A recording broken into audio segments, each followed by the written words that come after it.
Chief Gantier.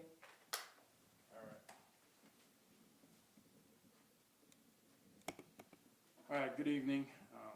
Today, the New Orleans Police Department arrested Hilda Vasquez, the mother of 12-year-old Bryan Vasquez, in connection with his investigation into his death.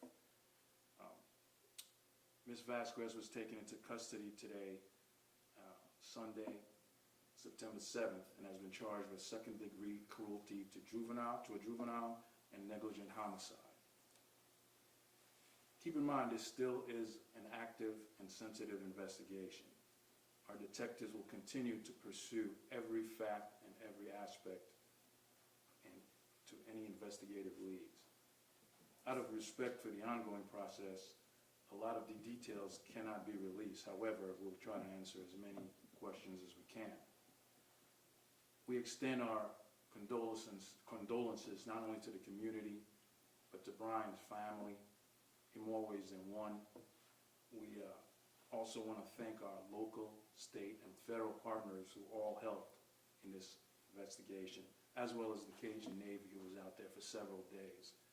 This was an emotional and really traumatic case, not just for the community, the family, but also our own officers and every officer that was out there. It was not an easy time for anyone, and we're, again, we wish the outcome would have been different, but it's not the case. So we have to pursue and seek justice for Bryan. With that said, we'll try to answer any question we can. For Could you give us a little more detail on that cruelty to juvenile charge? Yeah, so this is all based, actually I'll have Chief Gurner explain a little bit more. However, this has all been in a pattern of behavior by the mother. This is not the first time that Bryan has been the victim of any sort of trauma and or anything that we deem to be negligent. So this is all pattern, and this is all established in the warrant. Nick, you have anything else to add? So obviously the district attorney's office is going to review all the facts surrounding this case and make a charging decision. However, when our detectives looked at this case, the second-degree cruelty to juvenile charge also has a component that reads that negligence that causes severe injury. So obviously, as Chief Gantier said, there has been a pattern of both negligence and abuse over Bryan's 12 years. And so we believe that we can prove that that pattern of negligence and abuse led to a severe injury or a undue pain and suffering on his part. Thank you. Lauren.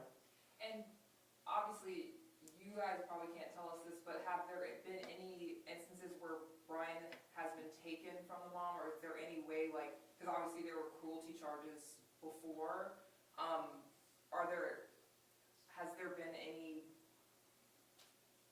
thing that has shown that he's been taken away from the mom? Yes, we do have that information, and I'll let them again speak on this as far as how many times, and if they can release that or not. So I'll let you answer that. So we know that when Ms. Vasquez was arrested and convicted for abusing Bryan, when he was 3 months old, she committed a skull fracture, broken legs, and a collapsed lung. At that point, he was removed from the home, and then at some point subsequent to that, DCFS returned him back to the home, and that's obviously part of the information that we're working with our DCF partners. But that's in the public realm. That's in our search warrant. Our arrest warrant application that she had that previous conviction, and there was a period when he was removed from the home. Have y'all heard back from DCFS on why he was returned? Yeah, so a lot of that is in our DCF notes and records. We're going to have to make that a part of the record that we present to the court and to obviously the district attorney's office. But as we stand here today, it'd be inappropriate for us to speak on their behalf. Thank you. And where is she being held right now? Williams Parish. Just Lockup. okay. Yep, she was brought to central lockup to intake booking. I believe we picked her up at around 5:30 p.m. today. All right, thank you all. One other thing, Reese. Yeah. So as we continue to look into this, anybody with any information that can help us, please notify Crime Stoppers at 822-1111 for any information that you have that can further this case. And that's it. Thank you. Okay. Thank you all.